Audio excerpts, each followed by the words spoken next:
Good afternoon, everybody, and welcome to another episode of the Responsibility Quotient podcast. My name is Catherine Kowalchuk, and today is July the 19th, 2024. Today I have a great guest on. His name is Randy Lennon, and I was fortunate to sit down and meet Randy just about a week ago after learning about a workshop that he is putting on in Calgary, Alberta on July 30th called The Questions Experience. A little bit about Randy. He is a 44-year innovator, entrepreneur, and author who has founded and built successful enterprises in the fields of newspaper, publishing, television and radio, recording artist management, retail advertising and marketing, corporate finance, and the internet. Randy recently published his first book, The Dirty Words, which is the official companion book to the Questions Experience and the subject of his upcoming seminar that I just told you about.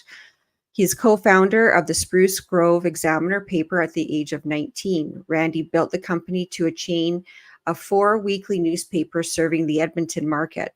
The Examiner newspapers are to this day a successful operation continuing to serve the community.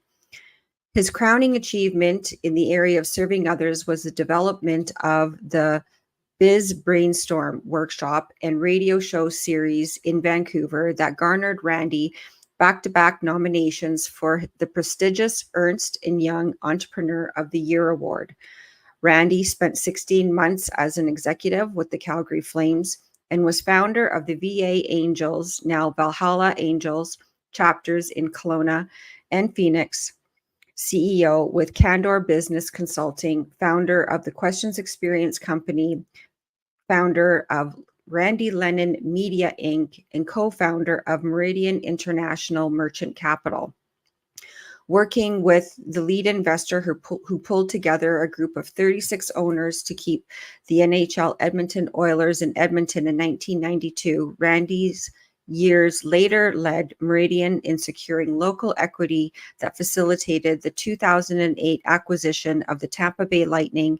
And then in 2013, Meridian also structured the deal and arranged financing that facilitated the purchase of the Arizona Coyotes by a group of mainly Canadian investors.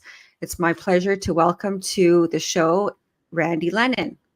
Hi, Randy. Hey, it's nice to see you again. And it's so unusual that we actually met for the first time in person as opposed to on a Zoom or a virtual event like this. So it's very unusual and great. Well, yeah, thank you. I ran across, I received a messenger post about your workshop, the Questions Experience, and I looked you up and then I reached out to you, and it was so nice that you made time to meet with me and my husband last week, actually, over brunch in Calgary.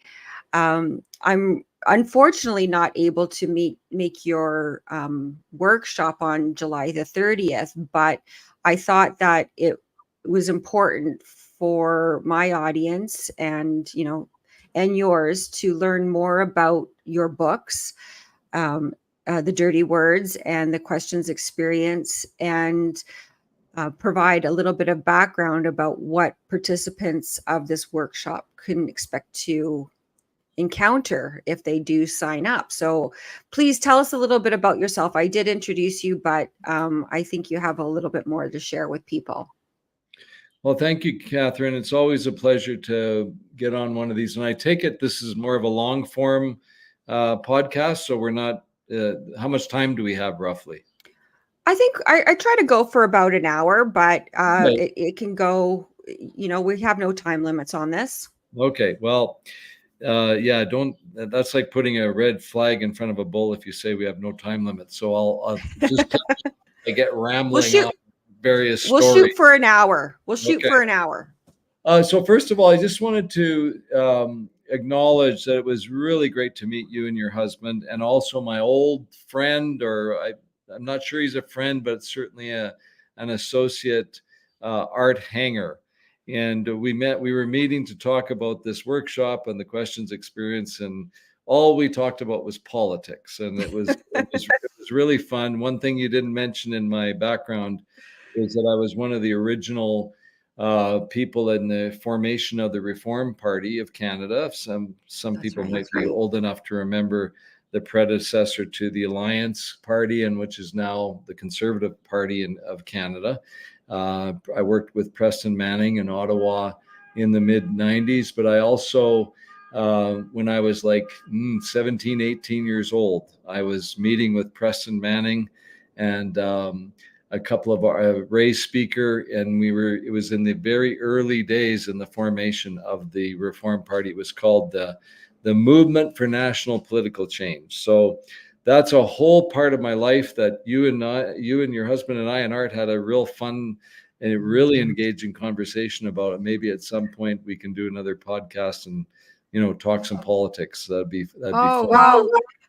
I'm on board for that. I seem to be, that's all I talk about lately. So that's why I was so happy for you to have something different for us to talk about. So I just want to acknowledge that I really enjoyed that conversation, and you opened my eyes on a few things, and I'm sure we'll be talking again about particularly Alberta politics. So thank you for that introduction. And I do want to share with people about why I'm in Calgary. I now live in Guadalajara, Mexico, and I'm enjoying the beautiful weather down there and the culture of Mexico. However, I do intend to spend a lot of time in particularly Western Canada, but throughout North America. And for the next few years, what I'm going to be focusing on is sharing the questions experience with people, because this is something that started way back in the in the mid 90s. And I know you're a person of faith, and I am as well. And regardless of whether you're a Christian or not, I think a lot of people can understand this concept that sometimes we are guided or stuff is downloaded to us. And I had a very powerful experience of that nature in some, I don't even know the exact date, but it was in sometime around 1997. And I was going to be conducting a weekend retreat type of personal development workshop even back then. And I thought to myself, okay, I've got 4 people registered. I'm going to need like about 8 or 10 to make it work. And I really want to make sure that this goes well for the people who are coming into this workshop. It was kind of a retreat to kind of step back from your life and spend some time going through some eye-opening types of conversations. And it was along the lines I'd been inspired to do that because I'd taken a lot of courses and retreats and development with companies like Landmark Education, and there's another one called LifeSpring in the earlier part of the 90s. And so I'd done a lot of work on myself, and I was starting to do my own workshops. And you also mentioned the Biz Brainstorm that we did, which was a half-day workshop and then a radio show. And that was for real micro business owners in Vancouver at the time. So I've always had a passion for I guess today we call it coaching, personal coaching, business coaching. So back then I was intending to do a weekend retreat of my own, which I was going to facilitate. And I had these 4 people signed up, and I thought, I should send them a little questionnaire and then get a few of their thoughts, and then get on the phone with them and talk through it, just to prepare so that they would get the most out of the workshop. So I sat down, and in like 5 minutes or less, I simply wrote down 8 questions. And fast forward to today, I've come to learn that those are extremely powerful questions. And it's not just the questions themselves, it's the order that you ask someone those questions. So, Catherine, what's going to happen on July 30th is a group of people are gathering. We're going to have up to 25. It may be a little less, or we don't do more than 25. And these are people that have decided to step back for a day and work on themselves, and get in with a group of other people that are interested in, we could call it whatever we want to call it, but one way of describing it is raising your consciousness, becoming more self-aware. And that's the type of workshop that it is. And it's based on each of the people there answering these 8 questions in that order for themselves. And then if they're open to it, to be coached one-on-one by me in a group setting on asking them basically more questions about their answers and seeing what's really beyond what's beneath their answers and how they may want to improve their answers. So the questions themselves, I've now over the years, either in a one-on-one coaching session or through some kind of workshop format, have done the questions, so to speak, with over 1,000 people. And in every single case, without exception, these questions trigger powerful, sometimes people get quite emotional, sometimes they don't. Every single person that I've ever done them with has acknowledged that at a minimum, they've had an awakening or they've learned something about themselves that they didn't realize. And in many cases, I would call it more than an awakening and really term it as a breakthrough. So it can be, working through those questions can be actually quite life-changing. So I believe those questions were gifted to me by God, or whatever your God is, the universe. They came to me. I've been working with them over the years, over all these many years. It's coming up to 30 years. And I've actually really just kind of dabbled with them. And because as someone can surmise from your description of all these different things I did in my life, I've been busy with all kinds of businesses and all kinds of endeavors. For the next few years, I've decided that I'm going to focus on sharing these questions with as many people as they can so they can benefit from them. And one of the ways we're doing that is through conducting an actual workshop, which we're going to do on the 30th here in Calgary, Alberta, where I am right now. And even though we're more focused as a business venture on conducting corporate workshops, so for corporations or even smaller businesses that have at least 20, 25 employees, we're offering the questions experience as a team building or team bonding type of one-day getaway, retreat type of experience. And that's where we're focused because, the idea of traveling around and promoting an event like this and having people sign up one by one, it seems a little onerous compared to just having a company decide they're going to put their team into it. Having said that, on the 30th of July, it is open to the public and anybody can register. And there are going to be a few companies that are sending either the CEO or the HR person to essentially experience the workshop, test drive it, and see if they want to go ahead with one. Wow, I think that sounds. Oh, go ahead. So I could just blabber on about it, Catherine. Being well, over the years, I I've been a TV. You didn't mention it, but I've done hundreds of TV and radio interviews myself, being the interviewer. And I figured I better stop in case you want to say something. Otherwise, well,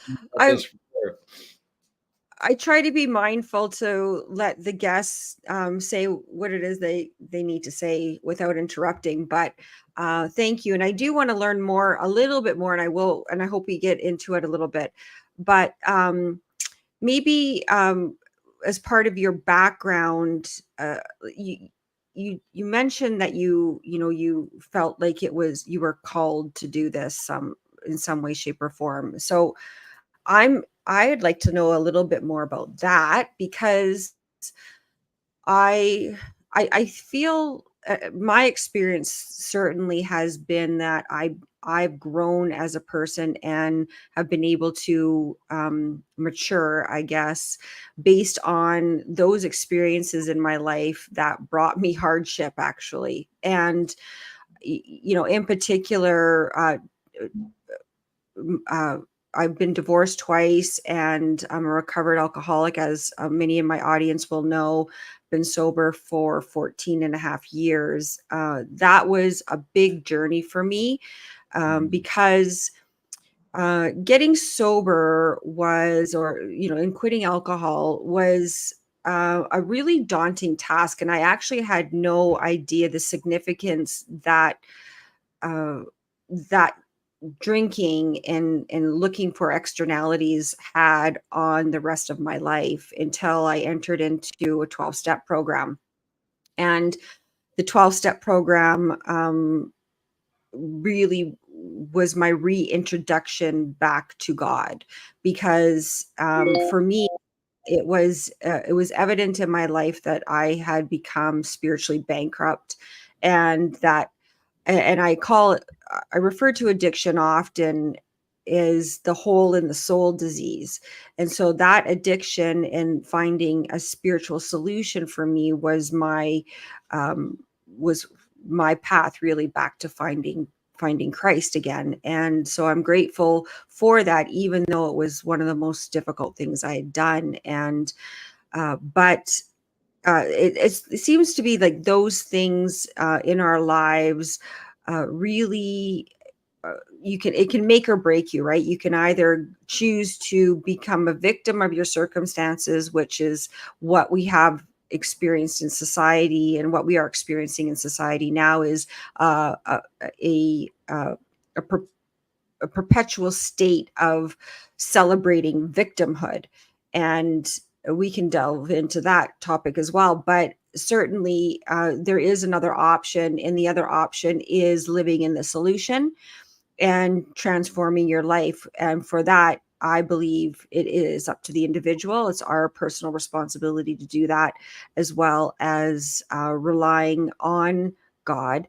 I believe that turning our will and our lives over the care of God, of our understanding, which is one of the steps in this 12-step program, is fundamental in that, because it gets us out of self and focuses us on being of service to others, which is a fundamental tenet in Christ's teaching, as you have it as well. So was there anything like that going on in your life? I mean, you had decades of experience as a business person, radio and TV show host personality. So I'm sure you had a lot of experiences to draw on, but I'm wondering if anything like that played into this awakening that you had.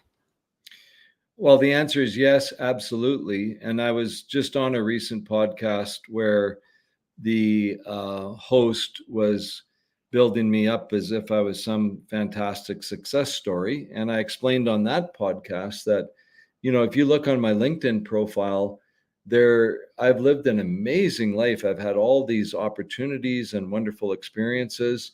And one would think, and I think this is the way it is with a lot of social media, uh, everything on my LinkedIn is true, like my profile, but it's laid out in its most positive light.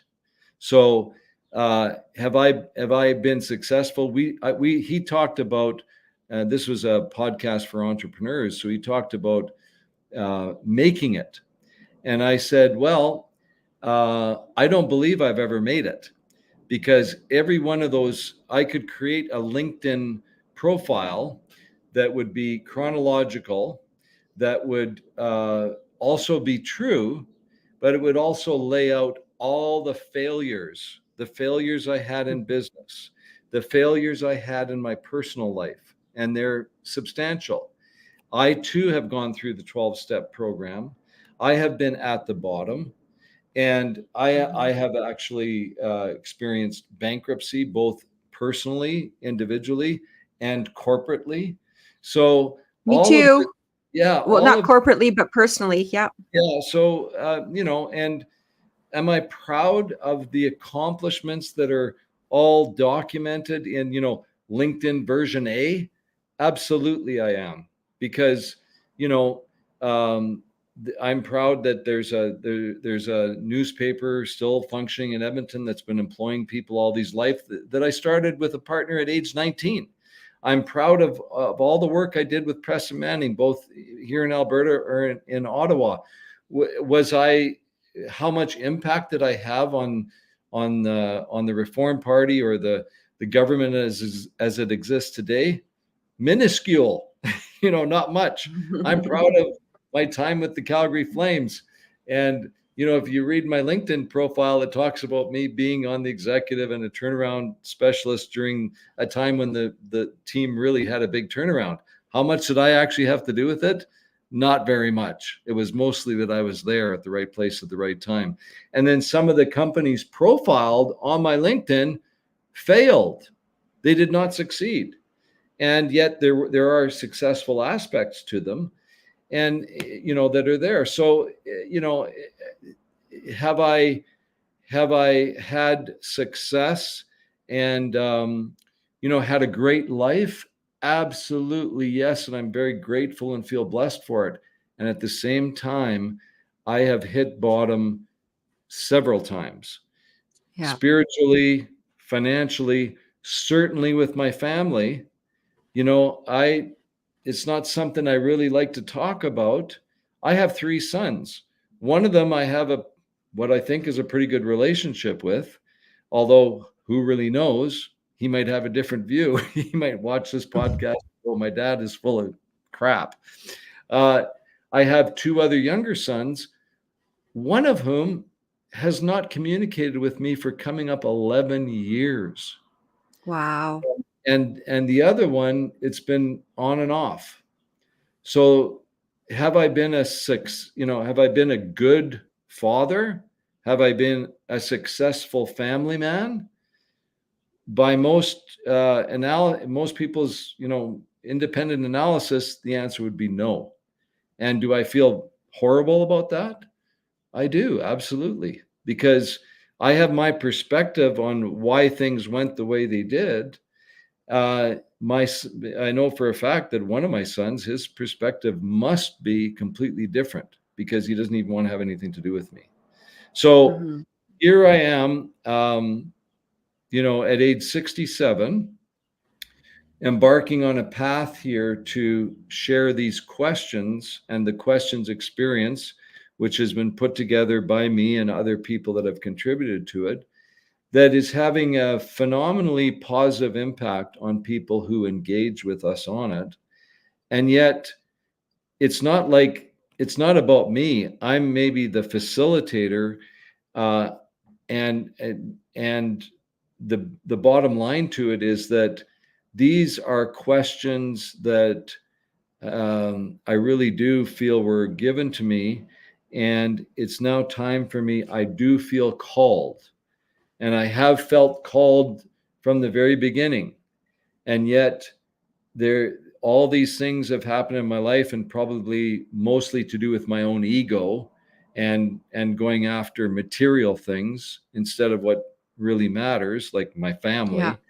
It's taken me on this winding path that finally has me at a place here today on a podcast with Catherine Kowalchuk, proclaiming that I'm really committed now to focusing in on serving others in the best way I know how, and that is sharing the questions with them. So in this particular workshop, they're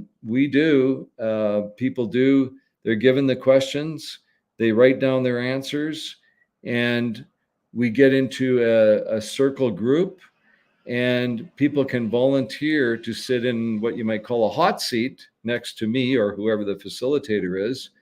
And we do an exploration of their own answers. We talk through their own answers to these questions. The key thing is, though, we don't have any answers. I don't proclaim to know anything, to be able to give you any advice, Catherine, about anything. If you're in the room or you do the questions with me one-on-one, which I'm no longer focusing on, I'm focusing on doing it in groups. We're going to go through your answers, and the only thing I'm going to do is ask you more questions about your answers and Right. help you to perhaps to clarify those answers. In some cases, change them completely. In some cases, just go deeper on your answers, because I help you find your own answers to these questions. And that's where the breakthrough comes in. So it's extremely powerful. And, they say when the student is ready, the teacher will appear. So Mm-hmm.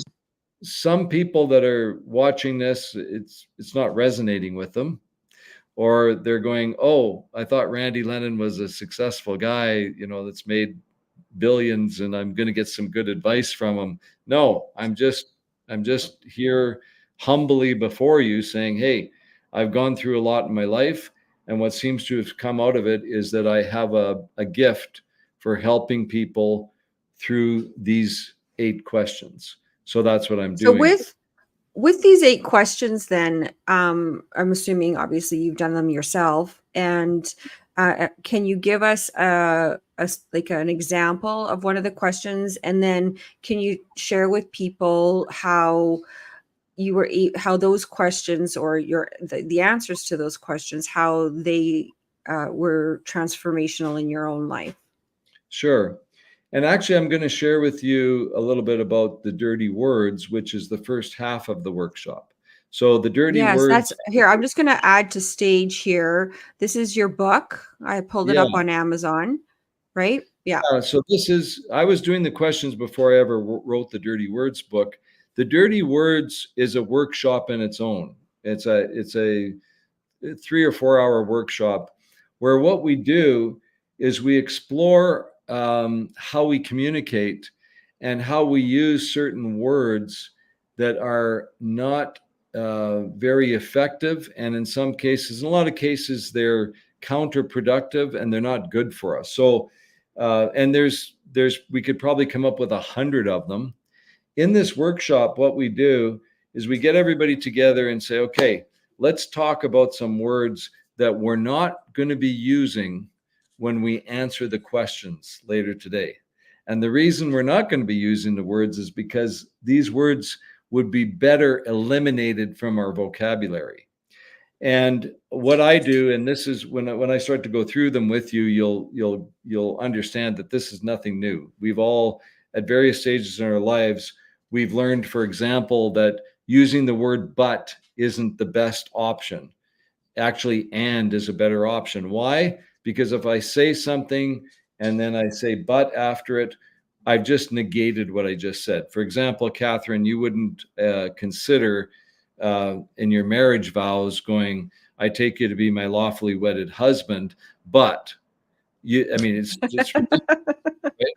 However, it might work to say, "I take you to be my lawfully wedded husband, and we do have a prenuptial agreement here." You see what I mean? Yeah. So whenever we say "but," I'll give you another great example. Okay, so some of the words that we use in the book, we focus on 7 of them. And I do that because we compare them to the actual dirty words, swear words, and there's 7 words you can't say on television, according to the late George Carlin. I don't know whether you're familiar with that, Catherine.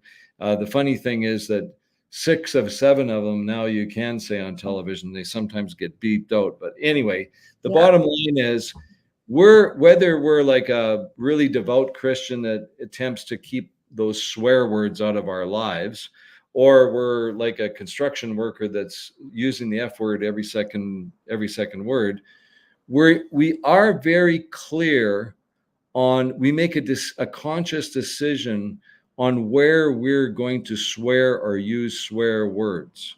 So you may know someone that swears all the time, and yet they decide they're not going to drop any F bombs at dinner with their grandmother, for example. Right. So because the power of our words, we're very sloppy, and we don't pay attention to the power of our words. And the book talks about that, the power of the spoken word. So we in the Dirty Words workshop, which is the first half of, so on July 30th, if someone registers, the first thing we're going to do is we're going to have an open discussion about the power of language, about eliminating certain words from our vocabulary and how it could impact us. And we kind of have fun by treating them as if they're swear words. So for example, in the Dirty Words book, the dirty words that we focus on there are have to, should, but, try, can't, and then two that you might be surprised with, hope and wish. And I won't get into the discussion about them. And those aren't necessarily the words that we'll use in the workshop. We have the people in the workshop and we all throw out some words that we think would be better if they were eliminated from our vocabulary. So for example, have to, could we get through our life and never use the word have to? And if we could, what would we substitute it with? So what do you think? Like, I'll ask you that question. Have to, do you think there's a better substitute phrase or word for have to? I want. Oh, I want to. Okay. The substitute word that I will suggest is I'm going to, or I get to. Because when we say we have to, and I'll demonstrate this in a moment, another one is should. Okay. I work very hard to keep these words out of my own vocabulary, but I still find myself using them. What we end up doing is shoulding all over ourselves and other people. Okay. Yeah, and totally. we'd be better off to either say, I'm going to do it or not. Like, I should lose weight. Well, why are you saying that? Either do it or don't. Or instead of saying the word should to someone else, you ask a question. You say, have you thought of, so on. Because as soon as we say, you should do this, or you, like, for example, hey, Catherine, you should come to my workshop. Well, you don't really want to get, when people say you should do something, you automatically resist it. Whereas I could say to you, hey, we're having this workshop. Could I share a little bit of information about it with you to see if you might want to come? You see? So, and then we already talked about but. You can substitute. But's the easiest dirty word to completely get out of your language because you can always use and. Try, can't. Okay, let me give you an example of how these dirty words completely screw up our lives. And I'm going to use an example that's very hurtful to me when I think back on it. Okay. So here I am. My son is about, 6 or 7 years old. And we're driving to his hockey practice. And the phone rings, mobile phone, even back then. And I answer the phone and it's my buddies. And they say, hey, we're going over to Brewster's. This is in Calgary in Lake Bonavista Vista area to have a couple of beers. Do you want to join us? And I say, oh, I'm sorry. I can't. I would love to. I can try to be there, but I have to take my son to hockey. Yeah. Like there's 3 or 4 dirty words in there. Okay. Yeah. Now, really, and in actual fact, how I phrased that was a lie, because I actually wanted to take my son to hockey. I loved taking him to hockey, and I actually didn't want to go have a beer with them right then. And somehow, because why? I'm trying to let them down easy or something.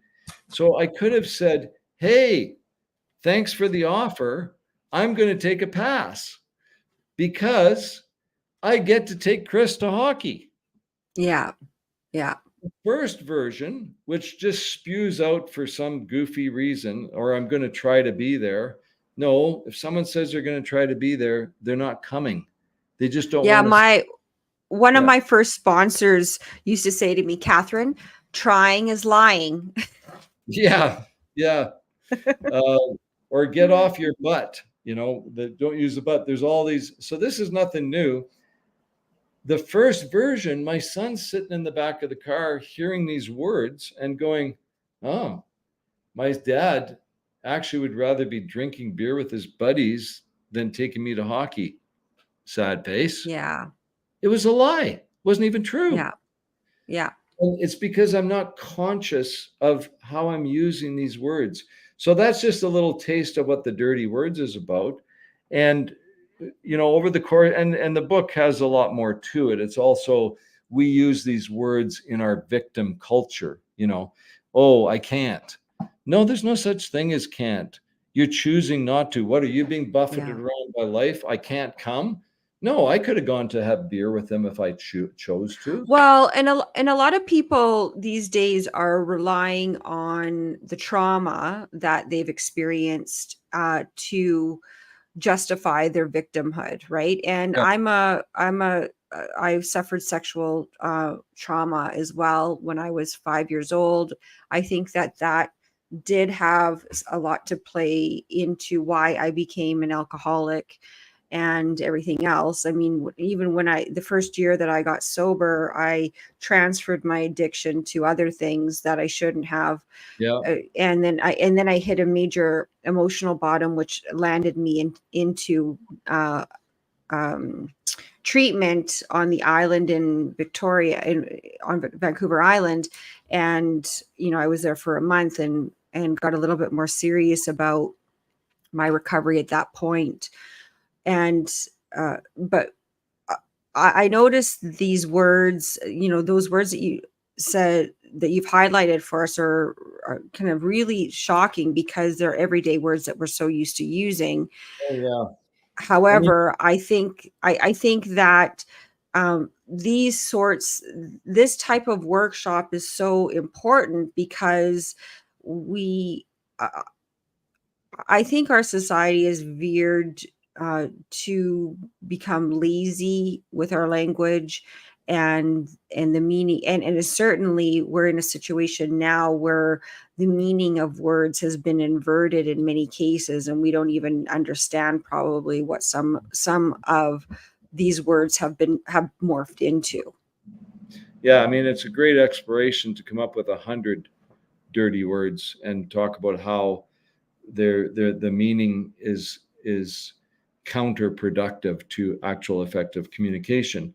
I'll use another example, and again, the words are so pervasive in our language that in the exploration of these words, we put them on the board, and we all agree, okay, we're not going to say these words anymore because we see how they're counterproductive. We understand why saying that you can't do something is not true 90% of the time. Well, it's an interesting discussion to say that if there's actually a place for the word can't at all, because it's very disempowering. So anyway, we come up with this list, and even in this conversation, when I read this list to you and I say, these words don't serve you, you will find yourself, Catherine, still using these words. And if I started correcting you each time, you couldn't probably get 2 sentences out. So I always advise people, when you start thinking about these dirty words, unless the person's been in the workshop with you, don't go home and start correcting your spouse. It can be very dangerous.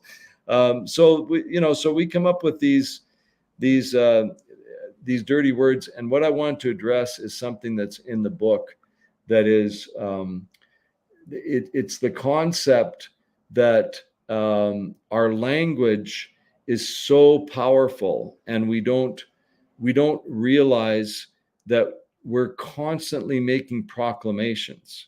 So, for example, the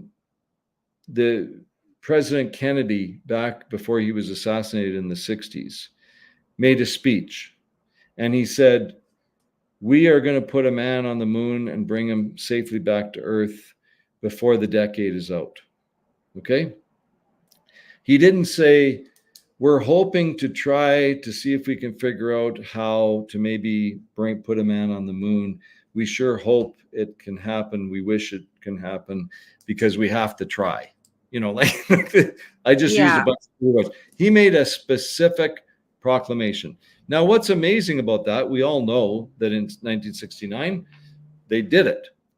What's amazing is in 1962, I believe, when he made that speech, he made that proclamation with words, and the technology didn't even exist for them to get a man to the moon. They didn't know how much it would cost or how it could be done. And yet he made a proclamation. And of course, you go back to the Bible, and of course, it's all about, the word. It was spoken. And we as individuals are making proclamations all day long. And we say things like, people say, "Oh, how are you?" And we say things like, "Well, not too bad." Well, that means we're bad. Yeah. Too bad. We could say, surviving, I'm surviving. Or we could say, you know what? I'm great. I'm doing very well. We're shaping our own reality by what we say. A perfect example of this is I think there's a general agreement that we have like 50,000 thoughts go through our mind a day. Have you ever heard that said? Yeah, That something like that. Yeah. generates all these thoughts. So, first of all, we're not our mind, okay? Our mind is like a computer that we are programming, and it has been programmed. And if you're a conscious person, you're actually running the computer, you're running your mind isn't running you. In any Well, and event, you can actually change the neurons and through neuroplasticity and those sorts of you can reprogram. topics. You can reprogram your Yeah. mind. We're all agreed, though, that it's not the greatest thing to have a negative thought, right? Yeah. And so we have a negative thought about ourselves. It's no good. However, what's worse than having a negative thought? Speaking it. Mm-hmm. Because we take it from something that's in our mind. I guess it exists, although I teach people to just hit the delete button on their negative thoughts. Like you have your own keyboard for your own life. So I say hit the delete button. However, if you have a negative thought and you let it go, that's one thing. What about when you speak something negative?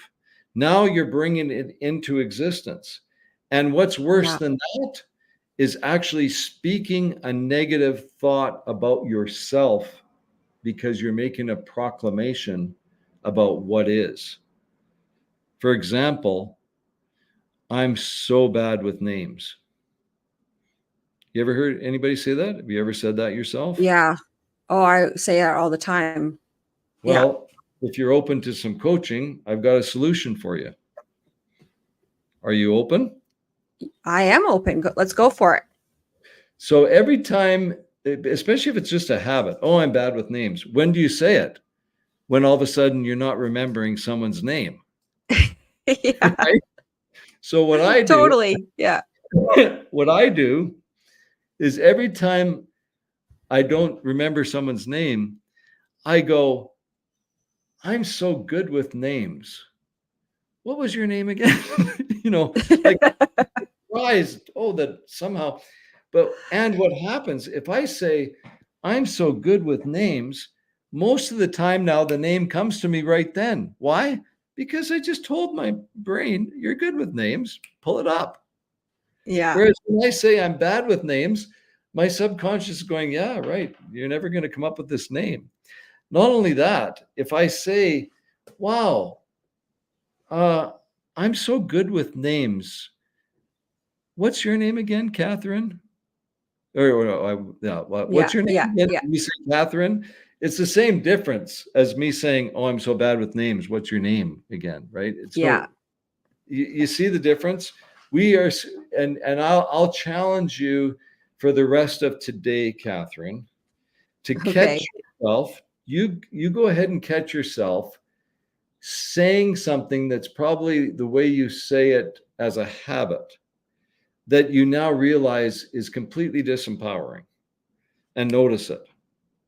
Okay. Well, as we go You'll, on, let's do that. yeah. And because I'm sure that there's lots that can be corrected.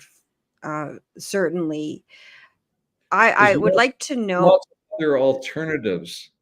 There's alternative ways that you could say things. And even if you just took the dirty words out of your vocabulary and substituted them with other words, it'll make a huge difference for you. So that's what the dirty words part of it is. The beautiful part is that once we go through that whole exercise, we have a lot of fun with it, because I used to be a stand-up comedian, and we're loosening everybody up, and everybody's getting to know each other by debating about these dirty words. Then we hand them their questions. Over lunch, they answer the questions, and they're instructed, don't use any dirty words in your answers. And Catherine, you'd be amazed how many dirty words find their way into people's answers, even when they're Uh, writing them out. yeah, I'm not surprised, actually, because I think that these, our way of communicating it's been so naturally ingrained, and we don't think about it too much, really.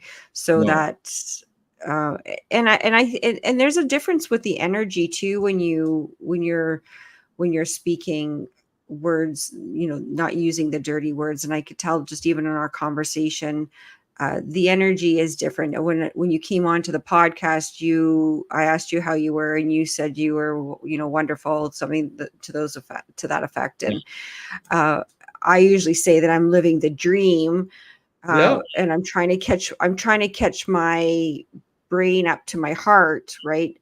Sometimes the longest distances to travel is that between your heart and your brain, right? So Wow. That's a good one.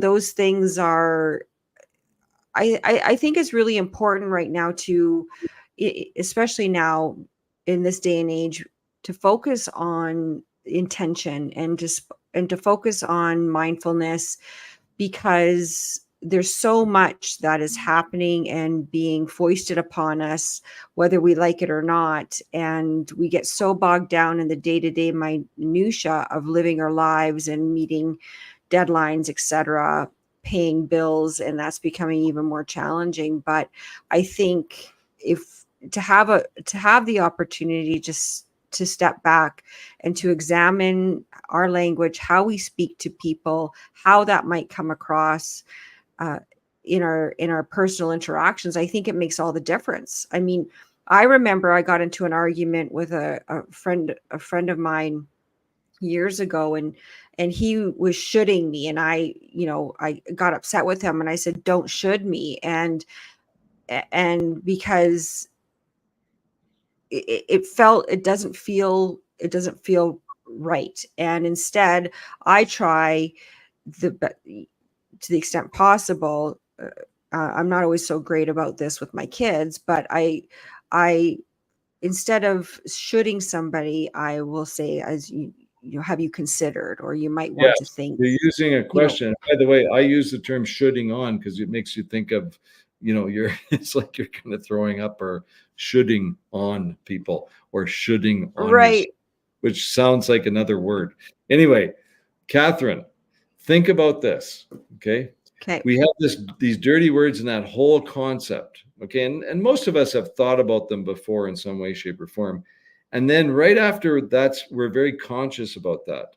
We get to answer these questions, which are all about raising our own consciousness about what's really going on. Like, they're very powerful questions.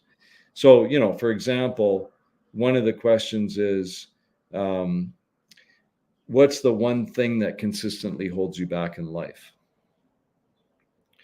And I don't want to lay out the questions here, because it kind of spoils the fun if you're coming to the workshop. Definitely. Yeah. Whatever you answer to that, I can ask you more questions about that. And what happens often, believe it or not, is that particular question, what's the one thing that consistently holds you back in life, often people will make a list of things. Like that's how they feel about their life. It's not one thing. They've got a whole list and they start writing them out, even though it asks, what's the one thing? So the first thing we do is we say, Yeah. well, yeah, I think I would answer that by saying me, right? I think I would be, the common denominator in my life that is probably mostly standing in the way of whatever it is that I want to achieve. Not exclusively for sure. There are things that are outside of our control, but again, I think as responsible citizens, uh, it's up to us to do our best to overcome that. And it is a personal choice whether or not we want to pursue something or not. And it's quite easy to make excuses that, in some cases you are prevented from actually able to do something. But in most cases, there is a go around, or there's a lesson in it, and there's a way to overcome it, I think. yeah. So if you answered simply me, then I would ask you more questions about that, because some people would answer me, meaning, what's really behind it is that they don't have the confidence or self-worth to really move forward. So it's their lack of self-worth that's holding Right. them back, right? And oftentimes they don't realize that. So by digging into the questions, and then I ask a series of more questions, and oftentimes we get to with the questions, well, all the time. By the time you go through and answer the questions and get coached on them, you'll have one or more awakenings that will help you move forward, and in some cases a major breakthrough. So in our workshop, once everybody's answered the questions, we get in a big circle. There's a hot seat beside me or whoever the facilitator is, and people can volunteer to sit and work through their answers to the questions. Or we could do that on a one-on-one basis too, Catherine. That's the questions Yeah. experience in a coaching scenario. And the very cool thing is, especially in a work setting, some people might not feel like they want to really expose their true answers to the other people that they work with, or that they, in this case, maybe they don't even know. No one's required to sit in the hot seat. So if you want to keep that stuff to yourself, your own answers personal to yourself, it's amazing how much you're going to learn about yourself and your own awareness by just simply participating and watching and listening to someone else getting coached through their answers. So if Definitely. Yeah. we have 20 people in a workshop, maybe there'll only be 2 or 3 that right off the bat say, yeah, I'll sit in the chair. I want to get the most out of this. By the time it's getting towards the end of the workshop, almost everybody wants to get in the chair because they're seeing what's happening, and it's an absolutely amazing experience that when I do it, I feel completely guided. Another one of the questions is, what is your skill, trait, or gift? What is your skill, your special skill? I'm very good at remembering the questions.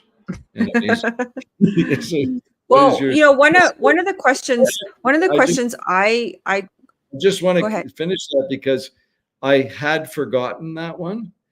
And instead of saying, oh, I forgot it, I said, I'm very good at remembering the questions. And it came to me, Yeah. what is your special skill, talent, or trait that is your Right. gift?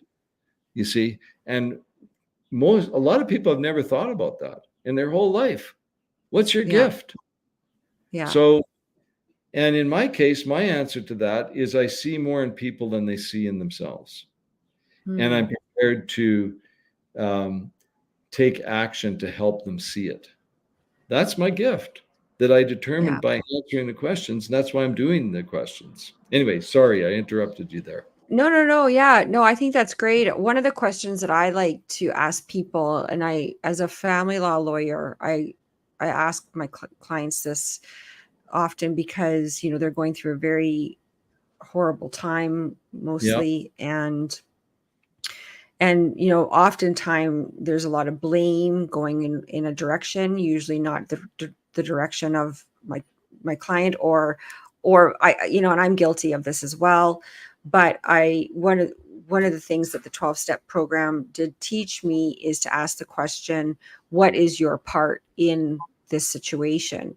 To Exactly. shine the light back on to you or to myself in any given circumstances. It's a learning opportunity and an opportunity to reflect on my behavior, my words, and to recognize if it's something that I need to make amends for or improve upon as well.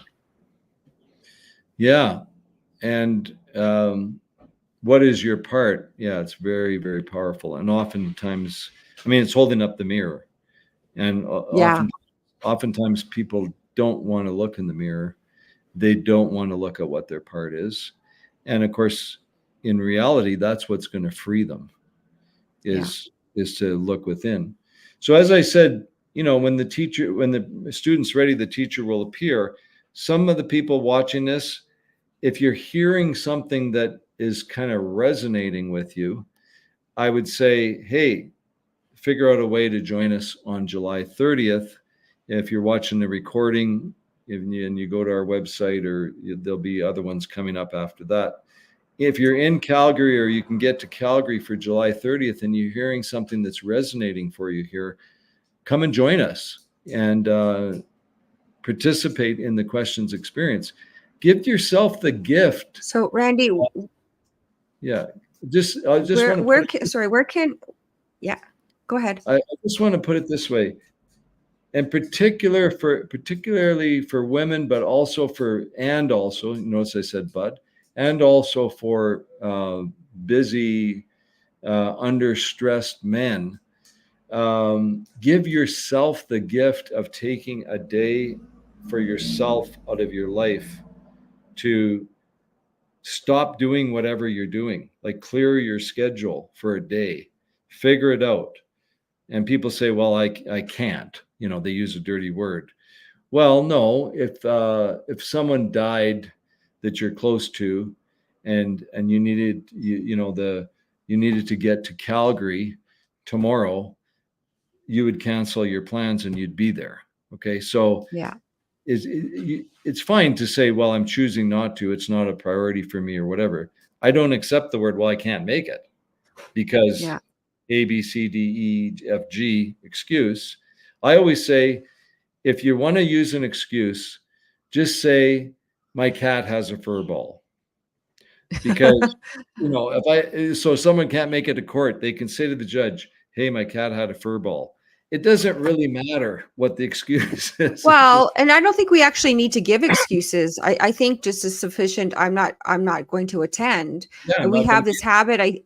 I think we have this habit to want to placate or not thinking that we're going to hurt somebody's feelings if we Yeah. decide that we're not going to participate. But in some cases, there's legitimate Oh, reasons sure. why you're conflicted out. But is there a website then, Randy, coming up to our hour mark, time flies Yeah. when you're having fun.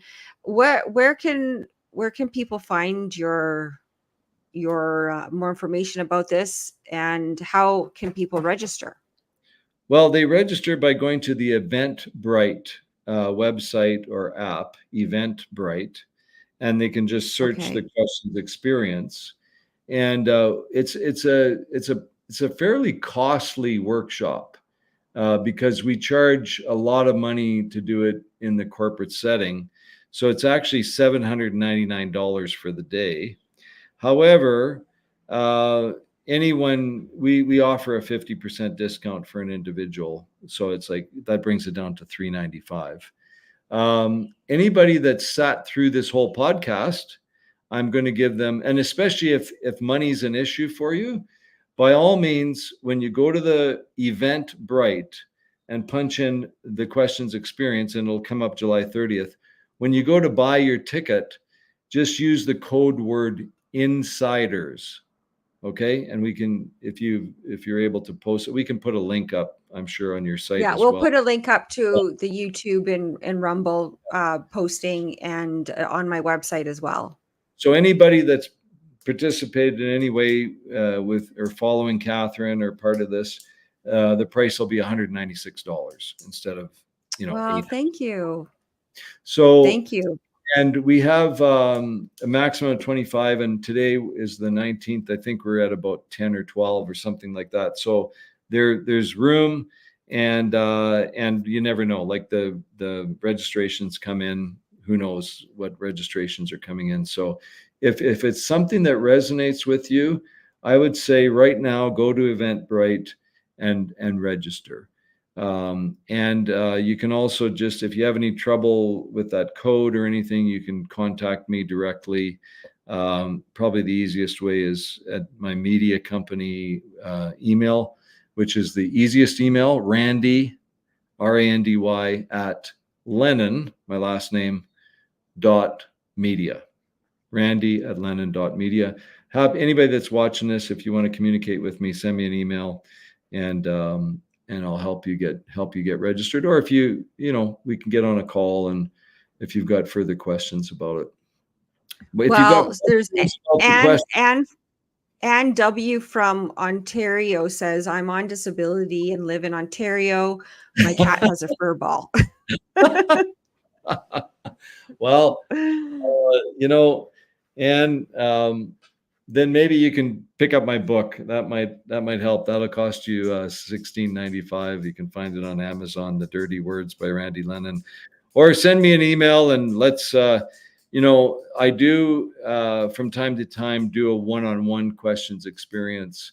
With someone, I take an hour and just help them through it at no cost. So, although because you're Well, me with my cat has a fur ball, we might just you can take me up on that offer. well, thank you, Randy, for sharing with us your program and your book, and a reminder that we need to, I We need get to, to, we we get to, get to, we get to, there we go, we get to practice becoming more mindful, and I do think that is transformational. I think especially in this day and age where words are all topsy-turvy these days, and so many people are apt not to take personal responsibility for their own circumstances and rely on other externalities, including our government, for various things in their life. I think that this workshop uh, will be very powerful, and I know that any of the self-reflection that I've done throughout my life, and it's been a lot, I think that it's never a waste of time, and you never know what you're going to learn, and you always I always get something from every situation that I am part of, right? And I may not know it at the time how it's going to bear fruit in my life, but invariably it does, and I can draw upon all of these experiences that I have to help guide me throughout my life. So I just wanted to thank you very much for coming on, and we will make sure that we get this on our various social media and website, YouTube and Rumble, and the links for the Eventbrite will be added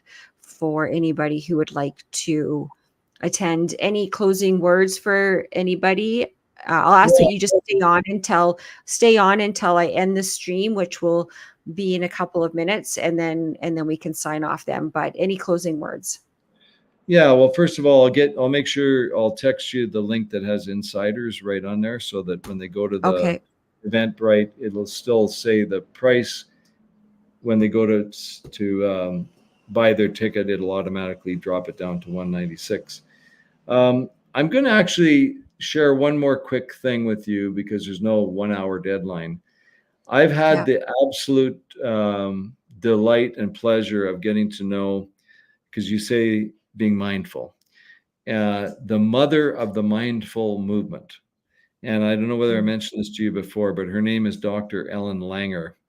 And I just want to put in a word for her and her book, and you can search her on YouTube, Dr. Ellen Langer. Some amazing she's been doing the podcast circuit with all the big podcasters. And she's got a book out now that's about chronic health. And it's all about how our mind is so powerful, when we become conscious and mindful about healing ourselves. And Hmm. she's a Harvard professor of 40 years, and they've done hundreds of amazing studies, which she talks about how we can impact our own health in a positive way through mindfulness. We're not talking about big, deep meditation and so on and so forth. It's just being more conscious. Like right now, I'm supposed to get knee surgery because my knee is all screwed up.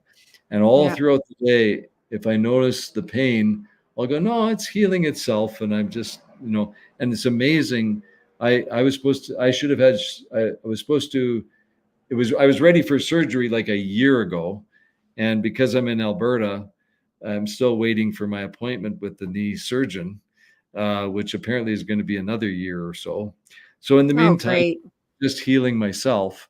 And, my knee is actually pretty darn good, Catherine. So I encourage anybody that's experiencing even physical health issues. Obviously, I'm not suggesting you stop going to your doctor or stop taking your medication, and just plug into Dr. Ellen Langer and stay tuned. We might be doing something kind of cool with her in Alberta too. So.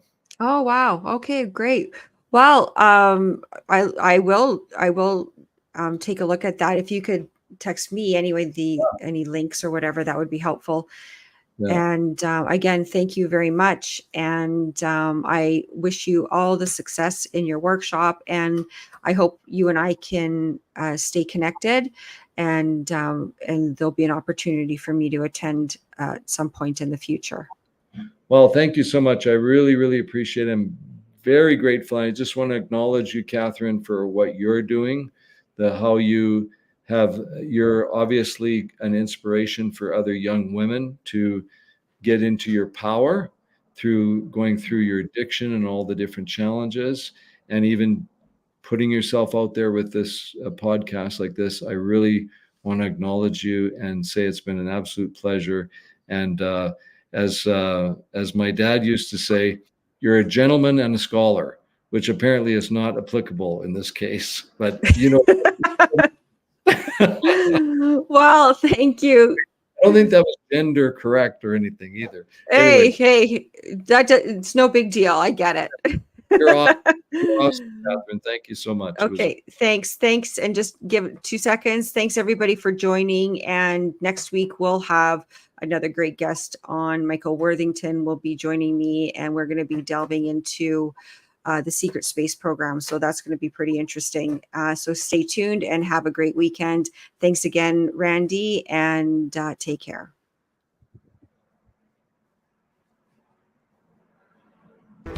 Thank you for watching the Responsibility Quotient podcast. Don't forget to like, share, subscribe, and leave a comment down below.